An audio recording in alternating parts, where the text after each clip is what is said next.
Investing is simply putting money in places that will help your money grow. Think of it as money farming. Did you know that your money can actually make more money? That's right. If you are smart with your money and invest, you're actually allowing that money to work for you. What an incredible concept. Now, we all know we must work for money, but real wealth is achieved when your money grows big enough to start working for you. The best news is you don't have to be rich to invest. You'll learn this in this lesson to start investing even when you don't have that much money. Did you know that the amount of money a person makes has very little to do with how wealthy they become? There are some people who make $100,000 a year, but have thousands of dollars worth of debt and no money saved. Then there are others who make $40,000 a year, but have no debt and invest part of their earnings. See, you're learning that building wealth is 20% knowledge and 80% behavior. Well, investing, just like saving and budgeting and living debt-free, are all behaviors of the wealthy. Now, retirement planning is establishing a game plan for how you will support yourself once you reach retirement age. It may seem like a long way off at your age, but the truth is, the sooner you begin planning and saving for retirement, the better off you'll be. Investing and retirement planning are part of your fifth foundation: build wealth and give. In this chapter, we show you how to build wealth.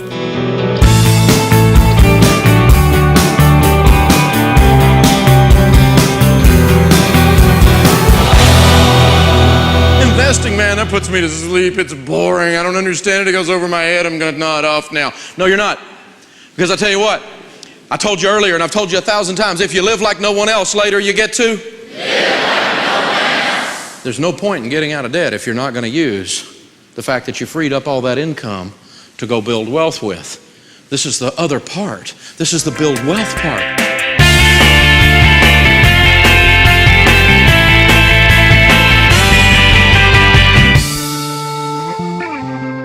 What should you invest in as a young adult? Well, that's a great question. First and foremost, you've got to invest in yourself. And that means taking control of your schedule and building in time for reading and exploring new ideas and even thinking about your future.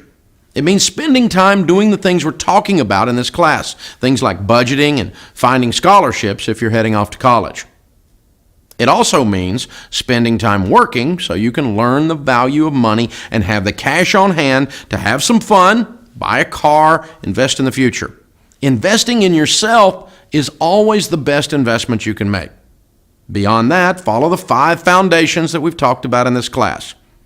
First, we save up the $500 emergency fund, then get out of debt, and then save money for a car in college, and that takes you to the 5th foundation, which is build wealth and give. For wealth building, I recommend tax-favored retirement plans like a Roth IRA. Now, you can open a Roth IRA even if you're in high school if you have an earned income each year and file a tax return, even if it's just a part-time job. You could also do a 401k if your company offers you one. Beyond that, I recommend that you stick to mutual funds and spread your investments out into 4 kinds of mutual funds: growth, growth and income, aggressive growth, and international. Don't play complicated games with big-time long-term investing. Most millionaires have really, really simple plans for their investing. They just do the same simple thing over and over again in the long haul. And if you start today, you're going to be blown away by how easy it is to build a pile of wealth that could totally change not only your future, but your whole family tree. Now, this bicycle, well, it represents what I call the pinnacle point. I remember growing up in Tennessee, we would go out riding on our bicycles. Now, in Tennessee, when you go out riding on your bicycles, it's just, you don't just go like this. You know, it's either like this, or it's like this, or you're stopped. These are your only options. It's up or it's down. And I'll never forget, a gazillion times as a kid, I'd come along a street and the street would be going like this. And you know, little bitty guy, 1 gear. I didn't have all these gears. I had 1 gear. Did y'all ever have 1 gear? And you can't pedal. I mean, my little legs would, I was a little guy, I could. So what you have to do is switch back, don't you? You back and forth and bang. And sometimes when you just go down while you're going back and forth, you can't, you know what I'm talking, try to get a little speed and go up a little bit. You know what I'm talking, you did it too, didn't you? You know what I'm talking, and you work and you're like out of breath and you're sweating and you're over on the curb going, I'm never going to make it, I'm never going to make it. And you're back and you're forth and you climb and you climb and you climb until you reach that point right on top of the hill. When you're right at the apex, right at the top, right as it goes over, there's a moment there, isn't there, where you're just balanced. The work is behind you and the ride is before you. You know what I'm talking about? That's called the pinnacle point. That's what I call it. There's that same place in your money. You work and you climb and you sweat. You may have just one gear. And sometimes you got to pull over and rest, and you switch back, and your friends are calling at you because they went a little faster. You got friends behind you making fun of you because they don't think anybody can climb that hill. Nobody can get rich. The little man just can't get ahead. And you work and you work and you work and you work, and finally you reach that top point because you know the ride down is going to be fun. You can put your feet up on the handlebars, kick back. If I had hair, it'd blow through it. You know what I'm talking about? You can cruise down, can't you? Once you get to the top. But there's that moment right there, that instant in time when life changes.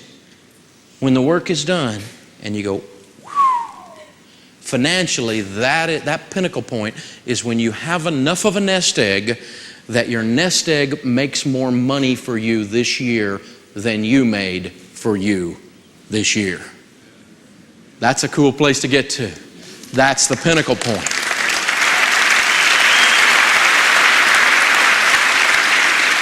That's where I want to take you to with this lesson. Let's start with the basics. Keep it simple, stupid. Now, I'm not calling you stupid, but I'm just telling you, keep it simple, silly. You can call it, fill it in however you want. It's the KISS principle. You probably heard that, haven't you? When it comes to investing, you can do the same thing. The biggest mistake people make is some people are too smart for their own good. In an effort to be sophisticated, they do stupid things. The wealthy people that I know have very plain, very simple processes that they use. All of these guys that have all this smoke and mirrors and all these other things going on, they don't make it. When I meet them 20 years later, they're broke. The smoke and mirrors took them down. Wealthy people that I know do it's painfully simple. It's ridiculous how simple their lives are. They do not overstep the bounds of what they understand. It does not mean that you're stupid if you make simple investments. On the contrary, it means you were wise enough to know what your limitations of your knowledge are. So you never, ever, ever put money in something because I said to. You never, ever, ever put money in something because anyone said to. You gather information from teachers like me, from people in the business. And as you gather that information, you put money in things you understand. If you don't understand it well enough to teach a bunch of 7th graders how it works, you are not ready to put money in it. You work too hard to trust a guy in a good suit with a slick speech. Do not put money in stuff until you understand how it works, period. And you know, sometimes these financial people, they don't mean to, and some of them do mean to because they got egos. I've been around the financial world my whole working life, and there's a couple of different things going on there, but some of it's ego and some of it's just stupidity. We get our own little set of words in every industry, don't we? We have our own vernacular. And you ever sat down and talked to a lawyer and you had no idea what they were saying? You ever had a doctor come in and try to tell you what was going on? He sounds like Charlie Brown's teacher. Wah, wah, wah, wah, wah, wah, wah, wah, wah. I had that happen one time. My wife was having headaches, and so we took her in for an MRI, and the doctor comes back out to tell us what's going on, and he comes in and he's like, wah, wah, wah, wah, wah, wah, wah, wah, wah. And I raised my hand, and he said, yes, sir, you. And I said, I have no idea what you just said. And he said, okay. And I said, well, let me try it again this way. Me havey the checky bookie. You want to get paid, you're going to tell us what you just said in English. You know, that guy grew a bedside manner right there in front of us and began to tell us they had no idea what was wrong with my wife's head. I could have told them that for a lot less than $8,000. It's the only sharing joke. We don't do sharing jokes. We're smart. Okay, now, But seriously, I mean, don't sometimes financial people come in, they sound like Charlie Brown's teacher. Wah, wah, wah, wah, wah, wah, wah, wah, wah, wah, wah, wah. Shut up. If you can't speak to me in a way that I can understand what's going on, I am not going to be able to do business with you. This is your phrase. You remember that phrase, and you repeat that phrase for the rest of your life to insurance people, to mutual fund brokers, to estate planners, to real estate people, to mortgage people. Anybody who starts talking to you in another language and you don't get it, don't play it off and act like, well, I'm too dumb and I don't want to, I'm going to sit here and act like I know what's going on and I'm going to sign anyway. And then three years later find out you are neck deep in a stupid mess. Do not put money in something until you can tell me or someone else how it works. You want financial people in your life, but you want ones with the heart of a teacher. And about 85% of the people in the financial industry do not have the heart of a teacher. They have the heart of a salesman. They're there to pitch stuff and pitch them out the door is what you need to do. You need to get the ones, that 15% that has the heart of a teacher. And they will teach you. You know how they know that? You know how you'll know they have the heart of a teacher? Because you learn. Have you ever seen a movie that has some dull, boring, stuffed shirt corporate zombie droning on and on and on about something? Yeah, I can't stand that guy. But all too often, that's exactly who you'll find sitting behind the desk of an insurance or a financial planning office. And you'll be able to spot them pretty quickly because they'll put their glasses on the end of their nose and they'll look down on you while they explain to you what you should do with your money. You know what I figured out a long time ago? These guys work for me. I'm paying them for their advice. I don't owe them anything. And if they want to treat me like a child, then I'll just fire them and find somebody else. Here's the deal. Your money is your responsibility. You can't just hand it over to someone in a nice suit and expect them to make all the decisions. Whenever you're working with someone, especially in the financial world, you've got to make sure they have the heart of a teacher, not the heart of a salesman. That means they're going to spend time with you actually having conversations about what they think you should do. It means you can ask a million questions and they never seem to get tired of it. It means their job is to load you up with enough information to make your own decisions with your money.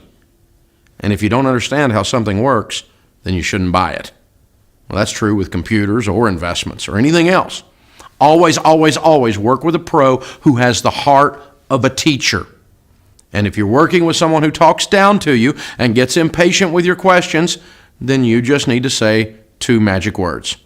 You're fired. And that'll shut them up pretty fast, and you can move on and find somebody who's a winner with the heart of a teacher.